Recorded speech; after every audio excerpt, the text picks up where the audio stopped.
আসসালামু আলাইকুম ওয়া রাহমাতুল্লাহি ওয়া বারাকাতুহু। সকলকে অনেক শুভেচ্ছা জানিয়ে শুরু করছি আমি শাহাদাত।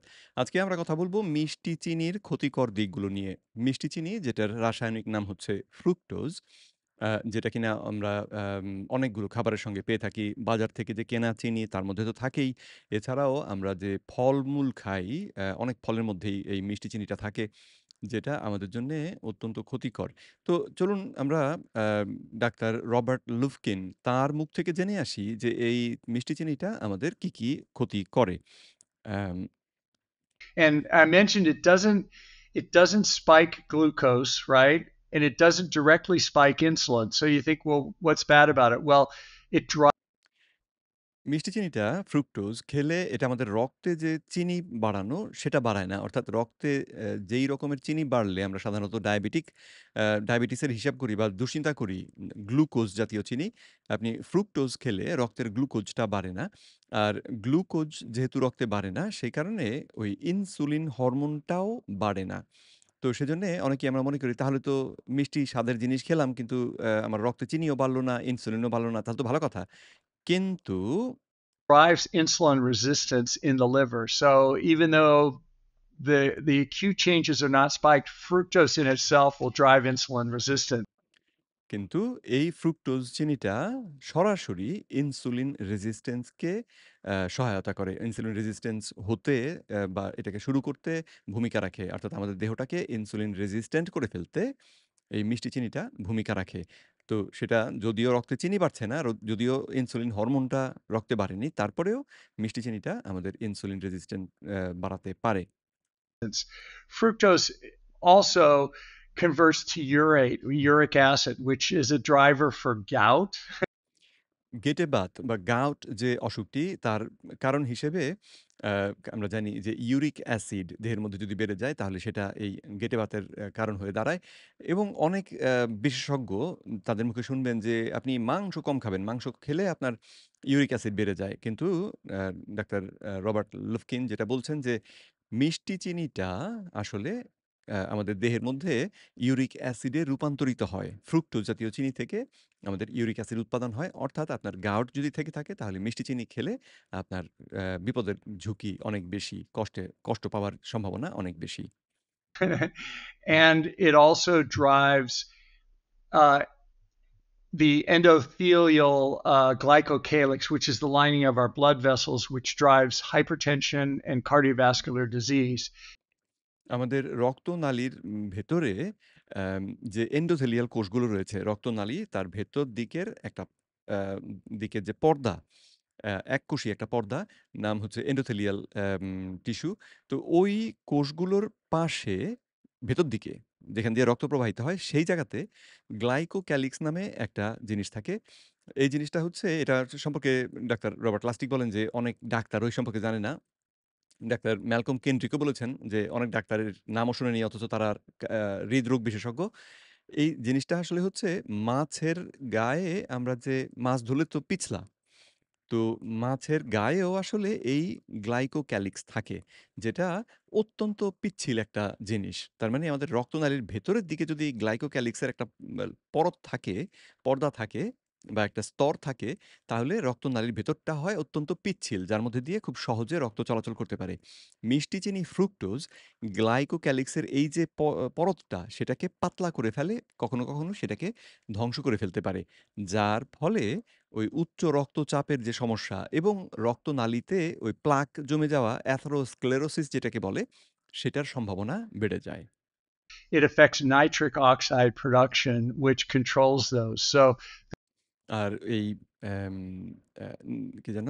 মিষ্টি চিনির কারণে আমাদের এই রক্তনালীর ভেতরে যে নাইট্রিক অক্সাইডের উৎপাদনের যে প্রক্রিয়া সেটা বাধাপ্রাপ্ত হয়। ফলে নাইট্রিক অক্সাইডটা আসলে ব্যবহৃত হয় যেন আমাদের রক্তনালীগুলো প্রয়োজনে চওড়া হতে পারে বা সংকুচিত হতে পারে। তো এই চওড়া হবার জন্যে নাইট্রিক অক্সাইডের প্রয়োজন হয়। তো যদি আমাদের দেহ বা ওই কোষগুলো এপিথেলিয়াল যে কোষগুলো তারা যদি নাইট্রিক অক্সাইড উৎপাদন করতে না পারে, তাহলে কিন্তু আপনার রক্তনালীটা প্রয়োজনের সময় চওড়া হতে পারবে না। ফলে আপনি কোনো কারণে দেহের রক্তের পরিমাণটা একটু বেড়ে গেলেই হয়তো আপনি পানি খেয়েছেন, হয়তো আপনি লবণ একটু বেশি খেয়েছেন। রক্তে কিছুক্ষণের জন্য বেড়ে গেল। রক্তের পরিমাণটা বেড়ে গেল, ভলিউমটা বেড়ে গেল। সঙ্গে, সঙ্গে দেখা যাবে আপনার রক্তচাপ বেড়ে গিয়েছে। কারণ রক্তনালীটা যে চওড়া হয়ে গিয়ে অতিরিক্ত রক্ত জায়গা করে দেবে সেটা করতে পারেনি। তখনই আমরা বলি উচ্চ রক্তচাপ হয়েছে। The sugar we eat can actually drive hypertension and cardiovascular disease through these mechanisms. আর এই প্রক্রিয়াগুলোর মাধ্যমেই একটু আগে যেটা বললাম, সেই প্রক্রিয়াগুলোর মাধ্যমেই আমাদের যে কার্ডিওভাস্কুলার ডিজিজ এবং হাইপারটেনশন বা উচ্চ রক্তচাপ এই সমস্যাগুলো হয়ে থাকে।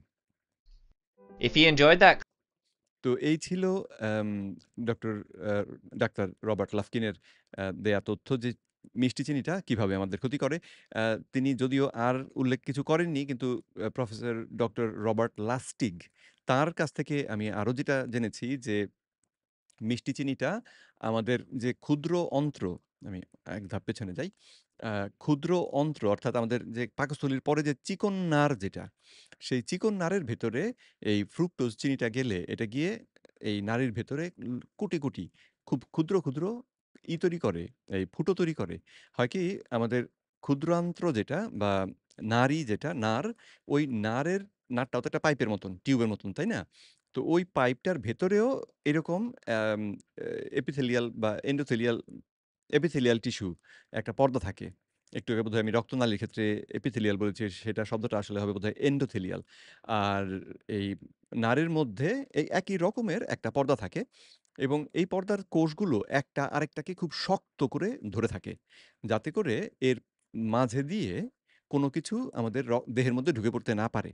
কিন্তু আপনি যদি মিষ্টি চিনি খান তাহলে হয় কি ওই যে শক্ত বাঁধনটা মিষ্টি চিনি করে কি এই ফ্রুকটোজ এই বাঁধনটাকে ভেঙে ফেলে, খানিকটা দুর্বল করে ফেলে, ফাঁকা করে ফেলে। ফলে এই ফাঁকা দিয়ে আপনার নাড়ির ভেতরে যেটা রয়েছে সেটা তো একটু পরে আমরা মল হিসেবে, গু হিসেবে বার করে দেব দেহ থেকে, তাই না? যেটা আমরা আর ভালো জিনিস বলছি না। এর মধ্যে পুষ্টির কিছু জিনিসপত্র রয়েছে কিন্তু এর মধ্যে অনেক ব্যাকটেরিয়া রয়েছে, এর মধ্যে অনেক আ টক্সিন থাকতে পারে। তো সেটা বেরিয়ে যাবারই কথা। কিন্তু যদি এই আমাদের যে অন্ত্রের গায়ের মধ্যে যদি এরকম ফুটো থাকে, তাহলে এই ফুটো দিয়ে এই অনাকাঙ্ক্ষিত জিনিসগুলিও আমাদের শরীরের মধ্যে ঢুকে পড়তে পারে। ব্যাকটেরিয়া ঢুকে পড়তে পারে। ফলে দেহে অনেক ক্ষতি হয়। এই একই প্রক্রিয়ায় ফ্রুকটোজ চিনি আমাদের মস্তিষ্কের মধ্যেও ক্ষতি করতে পারে। আমাদের মস্তিষ্কের মধ্যেও যে এম যে ব্লাড ব্রেইন ব্যারিয়ার যেটা আছে, সেই ব্লাড ব্রেইন ব্যারিয়ারের কোষগুলো এরকম একটা আরেকটাকে খুব শক্ত করে ধরে থাকে। যদি মিষ্টি চিনি সেখানে গিয়ে পৌঁছায়, তাহলে সেখানেও ফাঁকা হয়ে যায়। ফাঁকা হয়ে গেলে আপনার এই রক্ত থেকে মস্তিষ্ক রক্ত থেকেও অনেক জিনিস নেয় না। তো কিন্তু যদি ফাঁকা হয়ে যায় তাহলে তো আর কোনো বাধা থাকে না। সুতরাং সেখান দিয়ে অনাকাঙ্ক্ষিত জিনিস মস্তিষ্কে ঢুকে পড়ে। ফলে মস্তিষ্ক ঠিক মতো আর কাজ করতে পারে না। তো আ যাই হোক, এই ছিল মোটামুটি যে মিষ্টি চিনিটা খেলে আর মিষ্টি চিনি খেলে আমাদের যে মিষ্টি চিনি খাওয়ার নেশা তৈরি হয়, সেটা সম্পর্কে তো আপনারা অনেকেই বোধহয় জানেন। সেজন্যই আমরা ওই মিষ্টি চিনি খাওয়া বন্ধ করাটা আমাদের অনেকের জন্যই খুব কঠিন হয়। তো এটার জন্যে কঠিন হলেও যদি কেউ ৪ বা ৫ দিন একেবারেই মিষ্টি চিনি থেকে পুরোপুরি দূরে থাকেন, ৫ দিন কষ্ট করে যদি মিষ্টি চিনি থেকে দূরে থাকেন, তাহলে কিন্তু তার এই যে নেশাটা সেটা আবার কেটে যায়। তখন তিনি দেখা যায় যে ওই ২ চামচ চিনি দিয়ে যদি চা বানিয়ে খান, তাহলে আপনার কাছে মনে হবে, "ওরে বাবারে! এটা এত উম মানে বিষের মতন মিষ্টি কেন?" অ্যা এই রকমের অনুভূতি হয়। অথচ যারা এই মিষ্টি চিনি খেতে অভ্যস্ত এবং নেশাগ্রস্ত, তারা ২ চামচ দিলেও বলে, ঠিক মিষ্টি হয় নাই।" তো আ মিষ্টি চিনিটা আমাদের জন্য অত্যন্ত ক্ষতিকর। ফ্যাটি লিভার রোগটি হয় মিষ্টি চিনি থেকে। এর থেকে আমাদের যতটা সম্ভব দূরে থাকা উচিত। কোনোদিনই খাবো না তা নয়। কিন্তু এবং সামান্য পরিমাণে খেলে আমাদের দেহ সেটাকে সামলেও নিতে পারে। আ হঠাৎ করে যদি আপনার বাচ্চার জন্মদিনের ব্যাপার হয়, আপনার নিজের জন্মদিনের ব্যাপার হয়, স্ত্রী বা স্বামীর জন্মদিনের ব্যাপার হয়, একটু কেক খাবেন, অসুবিধা নেই। কিন্তু আম আমরা এখন যেটা করছি যে সকাল থেকে উঠেই এই ফ্রুক্টোজ চিনি খাওয়া শুরু করি। পাউরুটি বলুন আর বিভিন্ন যে ব্রেকফাস্ট সিরিয়াল এই সবগুলিতেই ফ্রুক্টোজ চিনি দিয়ে ঠাসা থাকে। তারপরে অ্যাম ফল খাই। ফল খুব উপকারী ভেবে ফল বেশি করে খাই, ফলের রস খাই। এই সবগুলোই আমাদের জন্যে অত্যন্ত ক্ষতির কারণ হয়ে দাঁড়ায়। মানে এত ঘন, ঘন করার কারণে, এত বেশি, বেশি করার কারণে এটা ক্ষতি হয়। কিন্তু মাসে ২ মাসে যদি একবার এরকম খাই আমরা, তাহলে সেটা ক্ষতি ওই দিনের জন্য হয়তো খানিকটা হবে কিন্তু বডি সেটাকে আবার মানিয়ে নেবে। তো আমরা চেষ্টা করি মিষ্টি চিনি থেকে দূরে থাকতে। আজকে এই পর্যন্তই। সকলে সুস্থ থাকুন, সুন্দর থাকুন। পরবর্তী ভিডিওতে দেখা হবে সেই আশা রেখে বিদায় নিচ্ছি। আসসালামু আলাইকুম।